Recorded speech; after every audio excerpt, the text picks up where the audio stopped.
Galactic Year 382. The Frontier 9 colony, located at the far edge of human domains, was a peaceful mining station that had never been of strategic importance. People here mined rare earth metals, traded with neighboring colonies, and sent their children to school. No one suspected that this peaceful corner would become a battlefield that would change the course of history. The Kaizur were known in the galaxy as invincible. Biomechanical beings that combined organic tissue with advanced mechanisms. They consumed planets like a swarm of insects. Their technology allowed them to adapt to any weapon. Lasers, plasma cannons, even anti-proton torpedoes became powerless after a few minutes of combat. Everyone knew that if the Kaizur came, it was over, and so they came to Frontier 9. "They'll wipe us out in 15 minutes, Lieutenant Marcus Drake said grimly as he watched dozens of organic ships deploy in orbit. Commander Rebecca Thorne, the station commander, clenched her fists. She knew that a distress call was unlikely to reach Earth in time. They would have to survive on their own. "We don't stand a chance," whispered Engineer Evan Reed. "You're wrong," Rebecca's voice was cold and firm. "We have a pulse wave. A pulse wave is an invention created by mining engineers using super-powerful generators to create massive electromagnetic bursts. The technology was originally intended to break through dense rock, but Rebecca saw it as something more. After 2 weeks of continuous work, they turned the old orbital station into a real fortress. When the first Kaizur ships descended into low orbit, they expected an easy triumph. The organic appendages of their vessels unfolded to form spiked cannons. Within seconds, their bioplasmic projectiles began to pierce the hulls of the colonial platforms. "Are the generators ready?" asked Rebecca, holding the communicator as if it were part of her arm. "Give us 20 more seconds," shouted Evan. "We don't have 20 seconds," Rebecca shot back. The Kaizur began to land. Their hybrid warriors, covered in chitinous armor and metal plates, had already rushed into the main complex. The human defenders were holding them back only with old automatic turrets, which had more of a psychological effect than real combat power. "Generators ready," shouted Evan. "Launch," commanded Rebecca. The pulse wave spread across the orbit like a giant, invisible hammer. All of the Kaizur ships connected to their biomechanical network immediately froze. Their neural nodes that synchronized military movements simply burned out. Organic tissues began to blacken and die, and their ships fell into chaos, crashing into their own formations. "We stopped them," Marcus said, not believing his eyes. "No." Rebecca slowly turned back to the command terminal, where a multitude of red dots still flashed across the screen. "We just made them angry." A few days later, the Galactic Council was in an uproar. The news of the Kaizur army's defeat on a remote human colony was a sensation. Supreme Commander Sorna, one of the greatest strategists in the entire galaxy, was stunned. "How? How could these primitive creatures do this?" he hissed, his neural implants pulsing with red light. "They are hiding something," said Counselor Valra. "This is no accident. Humanity is not as weak as we thought." "So what have they been hiding for so long?" asked Sorna. The answer came a week later. It was a recording from the Frontier 9 colony. Rebecca Thorne was standing on the screen. She smiled at the camera and said, "You underestimated us. A big mistake." The signal cut off. The next wave of the Kaizur fleet was already moving toward the Orion Belt. And this time, humanity was ready. The Orion Belt is a nodal point for space routes where humanity has set up strategic observation stations. It was the first line of defense after the Frontier 9 colony, and if the Kaizur broke through, they would have access to most human systems. "I'm not kidding, sir. This isn't a fleet. It's a fucking tsunami." Lieutenant Jason Brooks ran his hand over his head as he looked at the tactical display. Hundreds of red dots pulsed on it. "There are more of them than there are stars in the sky." "The Kaizur don't look like they can count stars," replied Captain Linda Hayes, commander of Orion Prime. Her voice was calm, though her gaze was steely. "Calm down, Brooks. We knew they were coming." "But we're just a platform with antennas and a couple of old guns," Brooks protested. "Yes," Linda nodded, "but we still have an interesting surprise." The Kaizur fleet unfolded in the form of a giant crescent, covering the asteroid belt. The biomechanical ships trembled in the vacuum like living things, their organic appendages reaching out to the human stations, and their claw-like cannons charging with greenish flashes of energy projectiles. Sorna, the commander of the Kaizur fleet, looked at his display with satisfaction. The human stations were barely visible as faint blue dots, primitive, clumsy designs. "Go ahead," he ordered. Burn them to ash. Electromagnetic generators in position? Asked Captain Hayes, staring at the screen. Active, replied Engineer Paul Nelson, wrapping his arms tightly around his console. But they're unstable. If we overdo the power, we might just boil our own people. It's better to boil our own people than to let those monsters get into our stations, Linda said. Now on 3, 2, 1, start. The electromagnetic generators placed along the asteroid belt created a storm that tore through the vacuum of space. A wave of invisible energy pierced through the Kaizur fleet, turning its tactical coordination into chaos. Organic communication nodes began to pulsate uncontrollably, and ships collided with each other like blind fish in a net. "What's happening?" Sorna growled angrily as he watched his fleet spin in a whirlwind of uncontrolled maneuvers. "They're jamming our communications nodes," the control officer shouted. "The fleet can't synchronize." "Reconfigure the network," barked Sorna, "and have the bombers move forward." "Oh, they're already thinking of attacking us. How cute," Linda muttered as several Kaizur heavy cruisers began to break through the storm.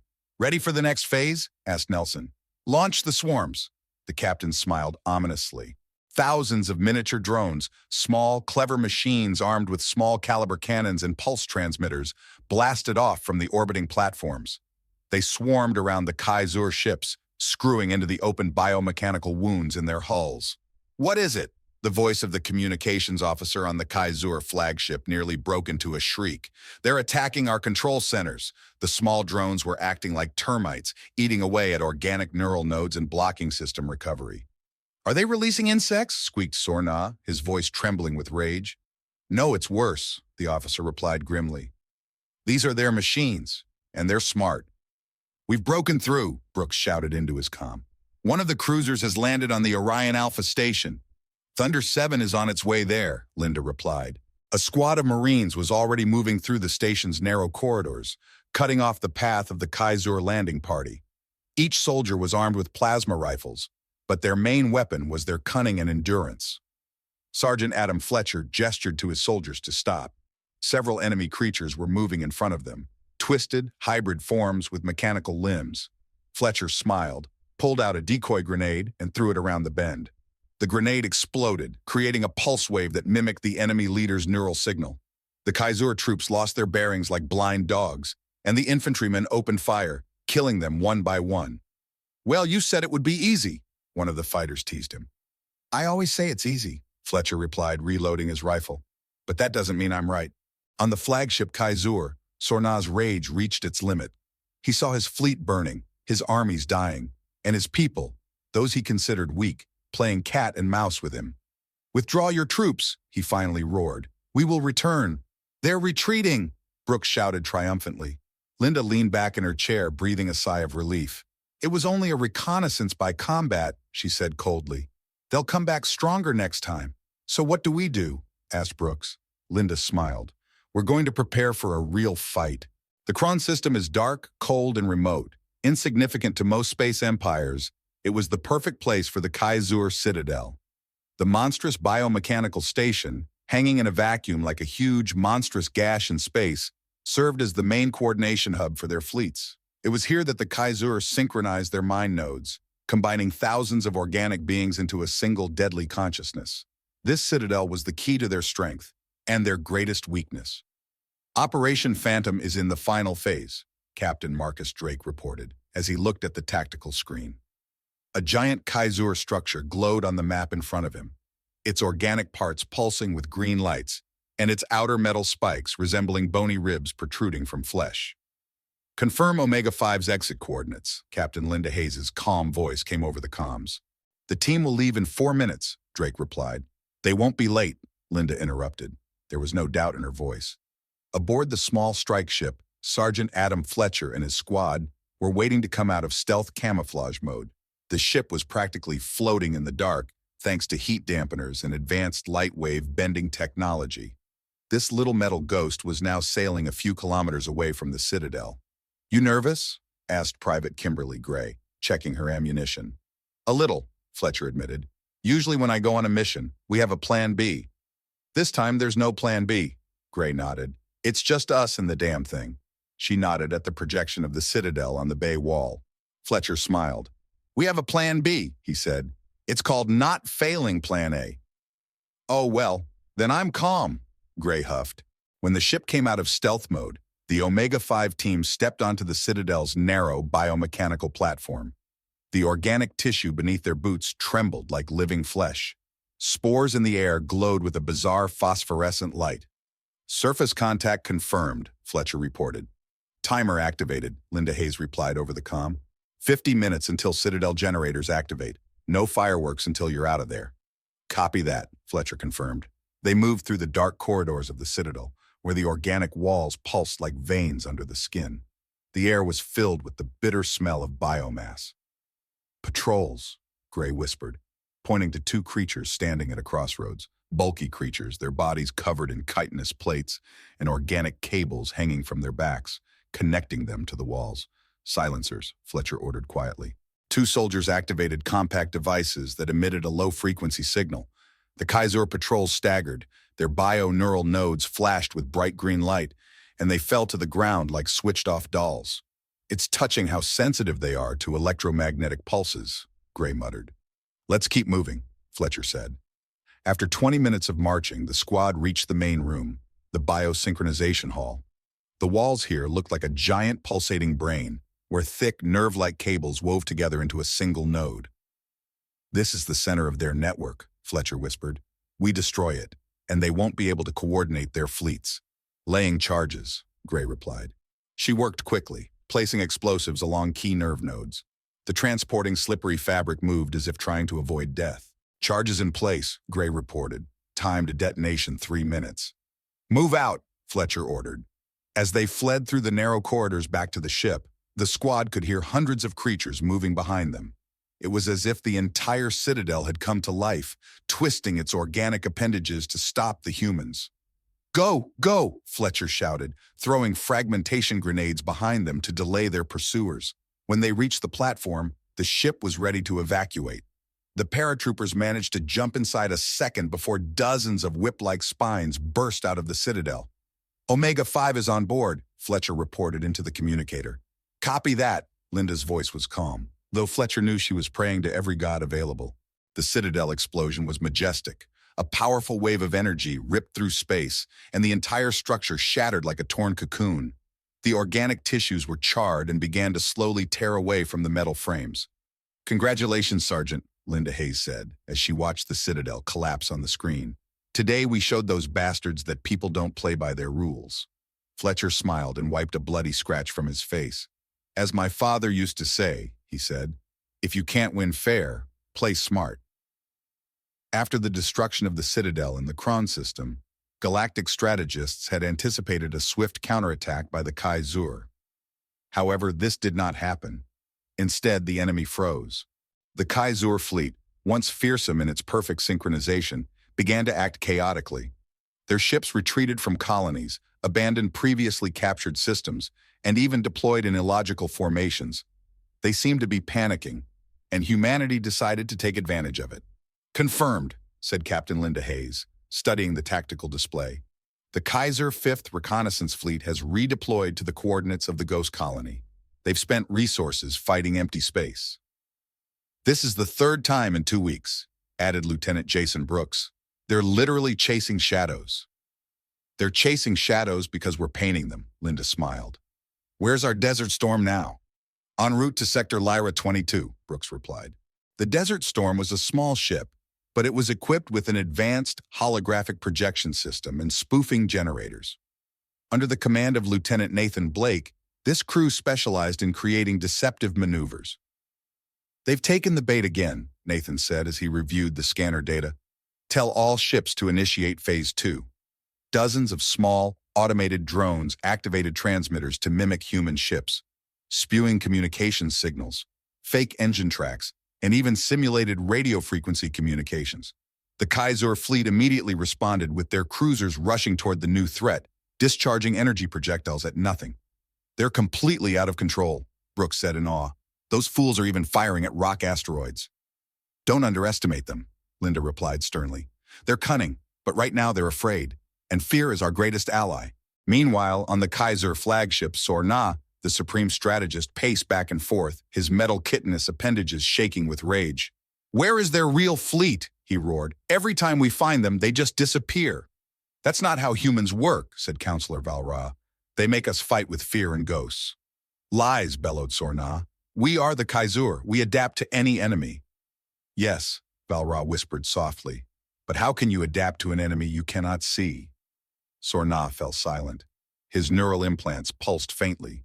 Somewhere in the back of his mind he felt horror, a feeling that was alien to him. The humans were methodical. Scanners at stations on remote frontiers broadcast fake fleet movements, forcing the Kaisur to waste resources on attacks in empty sectors. Fake reports of counterattacks made the enemy nervously reinforce their rear positions, stretching their forces to the limit. And then people struck the most painful blow.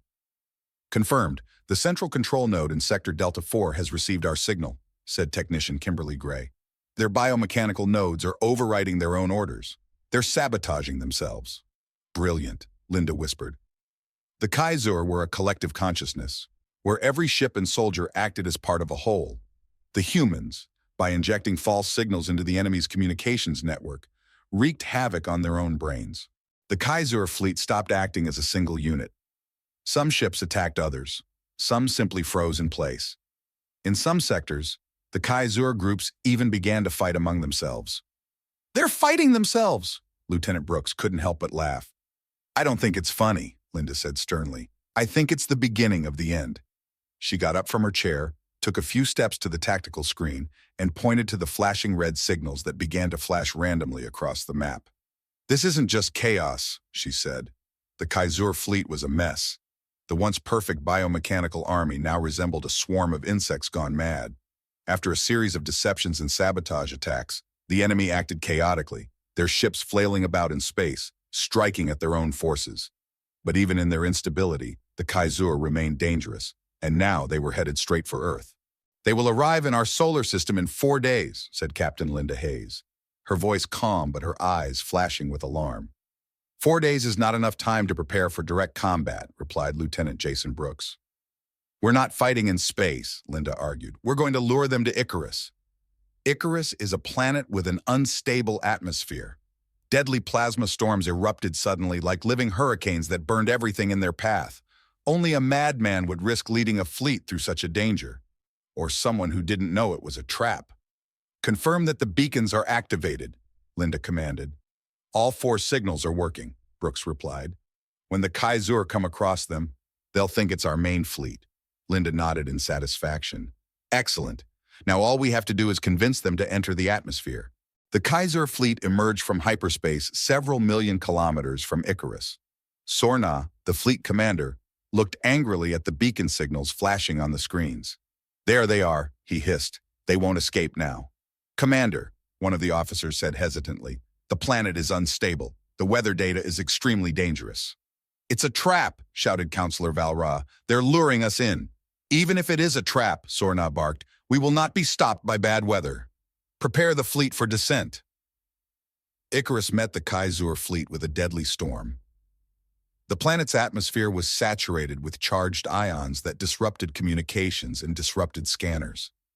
And then the worst came. Across the planet, at points that intersected with the trajectory of the Kaisur fleet, human engineers detonated explosive devices, creating a series of powerful shock waves.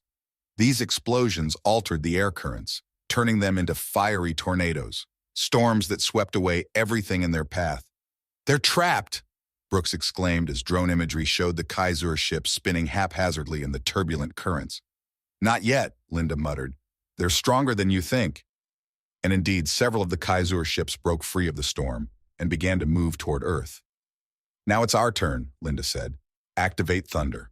The explosive devices mounted on Icarus's surface exploded simultaneously. The explosions didn't just create storms. They triggered a series of localized plasma hurricanes. Charged fire vortexes swallowed the enemy ships, melting their biomechanical hulls, burning out nerve nodes, and turning the Kaisur into burning ash in the sky. One by one, their cruisers exploded like dying stars. "They're retreating," Brooks shouted. "They're retreating." "Just for now," Linda muttered, her eyes fixed on the few surviving ships leaving the atmosphere. "We scared them," Brooks said. "Yes," Linda took a deep breath. "But a frightened enemy is an even more dangerous enemy." She knew the Kaisur would return. and they wouldn't make the same mistakes next time. The planet Icarus remained a hot wound in space, with the charred wreckage of the Kaiser fleet still drifting in its orbit. But humanity had no time to celebrate. What was left of the enemy regrouped. A new, even larger fleet was gathering on the outskirts of the Vega system, preparing for a massive strike against the entire line of human colonies. They've changed tactics. Captain Linda Hayes stared at the tactical panel screen. A red and white map pulsed in front of her, where each dot, an enemy cruiser, gradually formed a new battle formation. The Kaiser are no longer acting as a chaotic swarm, Lieutenant Jason Brooks added as he reviewed the data. So we've made them angry and smart at the same time, Engineer Paul Nelson muttered. We have only one way out, Linda said, leaning back in her chair. We have to go on the offensive first. The plan was to prevent the Kaiser from amassing forces. The humans knew that they would not stand a chance in direct combat. The enemy was physically stronger, and their biomechanical ships healed themselves even after serious damage. But humanity had another weapon: cunning and adaptability. 48 hours later, the Omega-7 battle group under Admiral Jack Randall launched an assault on the Kaiser citadel in the Vega system. 8 heavy cruisers, accompanied by dozens of fast corvettes, moved in battle formation. Stand by for the signal. Randall's voice was calm and cold. Fire on command.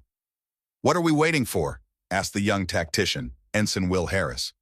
Their mistake, Randall replied dryly. Aboard the flagship Kaiser, Supreme Commander Sorna studied the projection of the human fleet. They're small, he muttered, insignificant and stupid. Humans almost always seem insignificant, Counselor Val Ra reminded him. That's why they're dangerous. Val Ra, Sorna grimaced. I don't need a lecture. Then try to remember one simple truth, the counselor replied. People do not attack for no reason. Randall's fleet suddenly changed formation. The corvettes surged forward, forming a dense swarm that attacked blindly. Their missiles fired randomly at the Kaiser citadel, causing only superficial damage. They're hitting randomly, Sorna laughed happily. It's a desperation attack. No, it isn't, Val Ra whispered, his eyes widening. They've fallen! Brooks shouted on the bridge of Randall's flagship. The Kaiser had deployed their main fleet to counterattack, taking most of their cruisers out of the system. Deployed in a wedge formation, they moved forward, planning to crush the human ships in a frontal collision. So, the East Wind Plan? Asked Harris. Yes, Randall grinned. Execute. Within seconds, dozens of beacons mounted on asteroids across the sector activated simultaneously. Ion waves ripped through space, blocking the Kaiser's navigation systems. The enemy cruisers were blind and uncoordinated. It was then that Randall's fleet split. The corvettes retreated, and the heavy cruisers went around the flanks of the enemy fleet, firing on its engines and control systems. Target only the bio nodes, Randall ordered. Their ships can't recover without the central nodes. Explosions began to tear apart the Kaiser cruisers one by one. The giant ships, devoid of coordination, collided with each other or drifted helplessly in space. They're cutting us apart, one of the officers on the Kaiser flagship shouted. It's not possible! It's not possible! Sorna slammed his fist on the console in anger. The humans have learned to understand our nodes, Val Ra whispered. They know we cannot adapt if we are uncoordinated. The final blow came suddenly. Randall's fleet used a new weapon, the Neurostorm. Energy charges created electromagnetic waves that caused short circuits in the bioneural nodes of the Kaiser. Their ships literally forgot how to control their systems. Only black wreckage and drifting projectiles remained on the battlefield, pulsating uselessly with the remnants of organic matter. Operation complete, Brooks announced. Randall sighed and sat back in his chair. Check the damage, he ordered. 2 corvettes damaged, 1 heavy cruiser lost its running gear, but... Brooks paused. No casualties. Good work, Randall replied. His voice was calm, but his eyes burned with cold fire. This is not the end, he said quietly. This is only the beginning. Next time they will come even more fierce. He stood up, looking at the shimmering wreckage of the Kaiser fleet in the darkness of space. And next time, he added with an ironic smile, they won't even know we're ready. The dark planet of Karkal is a lifeless, ash-covered world that has long since gone out. A deserted world that has become the last refuge of the remnants of the biomechanical Kaiser forces. They retreated here after a catastrophic defeat in the Vega system, hoping to regroup and regain their strength, but humanity had no intention of giving them that chance. Admiral Jack Randall stood on the command bridge of his flagship. the TNS Valiant, peering at the holographic projection of the planet Karkal. The wreckage of the formerly majestic Kaizur fleet circled in orbit, black metal organic pieces drifting in the cold darkness. "Are all ships in position?" asked Randall. "Yes, sir," Lieutenant Brooks replied, his eyes never leaving the tactical display. "Alpha Group is in position over the northern hemisphere. Omega Group is waiting for a signal in the dark zone of the planet." "Good," Randall said. "This time we'll finish the job." The Kaizur fleet on the surface of Karkal was weakened, but dangerous. They did not wait for a full-scale offensive, believing that the humans would let them die in oblivion. This was their fatal mistake. "Initiate Phase 1, Randall commanded. In response, several heavy cruisers entered orbit, firing off a series of probe projectiles. At first glance, it looked like an attempted artillery bombardment, but in fact, each projectile carried dozens of autonomous reconnaissance drones. The little machines burst into the planet's atmosphere, hiding in radiation streams and dense ash clouds. When they penetrated the surface, their sensors began to detect hidden Kaizur bases. 2 cannon batteries, an organic synchronization node, and 3 energy cross nodes have been detected, the intelligence operator reported. "All coordinates have been transmitted to the Omega Group," Brooks confirmed. On the other side of the planet, a landing party under the command of Sergeant Adam Fletcher was preparing to land. His men stood in silence in a narrow cargo bay, each outfitted in a new generation of armored suit. "Listen up," Fletcher said. "This is not a standard assault. We are working quietly. Our target is the power nodes. If they remain active, their fleet in orbit could come to life." "And if they detect us?" asked Private Gray, clutching her plasma rifle. Fletcher smiled. "Then we'll make them wish they hadn't found us." The landing went smoothly. Fletcher's squad jumped out of the dropships and quickly dispersed among the rocky outcrops. The planet Karkal was dead, but its unstable atmosphere created powerful radio interference, and that worked in the humans' favor. Fletcher gestured forward. He and his men crawled between the wreckage of the destroyed ships until they reached the first biomechanical node. The giant organic structure pulsed with green light, a nerve center connecting the remains of the ships in orbit. "Setting the explosives," Fletcher whispered. Gray crawled closer, carefully attaching the charge to the node's membrane. The light on it began to pulsate rapidly, as if the station itself was in danger. "Pull back," hissed Fletcher. A few seconds later, an explosion tore the node apart. Its biomechanical structure spread like a thick, dark liquid on the ground. "One down," Gray reported. In orbit, the Kaizur cruiser suddenly began to twitch in chaotic maneuvers. The absence of a signal from the destroyed node deprived them of a single coordination mechanism. "Fire on command," Randall shouted. The fleet of humans opened a massive fire. Streams of plasma charges pierced the hulls of the enemy ships, tearing them apart. Some cruisers exploded in balls of fire, while others drifted in space as soulless metal organic wreckage. "Omega Group, destroy the remaining nodes," Randall ordered. Fletcher and his squad were fighting their way through the narrow canyons of Karkal when suddenly the air around them shook. Several hybrid Kaizur warriors appeared out of the darkness, tall, chitinous creatures with metal claws. "Contact!" one of the soldiers shouted. The battle broke out instantly. Plasma discharges lit up the dark landscape, and loud metallic clangs echoed at every step. "Gray, to the left!" shouted Fletcher, knocking one of the Kaizur down with a shot to the nerve node in its neck. Gray ran to the next node and set the explosives. "It's done! Everyone, move back!" As the explosion ripped through the last node, the Kaizur fleet finally lost control. The wreckage of the ships fell to the planet, their biomechanical systems melting into the atmosphere. "The enemy has been completely eliminated," Brooks reported. Randall exhaled heavily. "Transmit the message to Earth," he said. "Victory." A week later, humanity created a new defense system using the technologies learned by the Kaizur. Now people were not just fighting back, they became a new force that could keep the galaxy under its protection. From now on, humanity was not just surviving, it dictated the terms.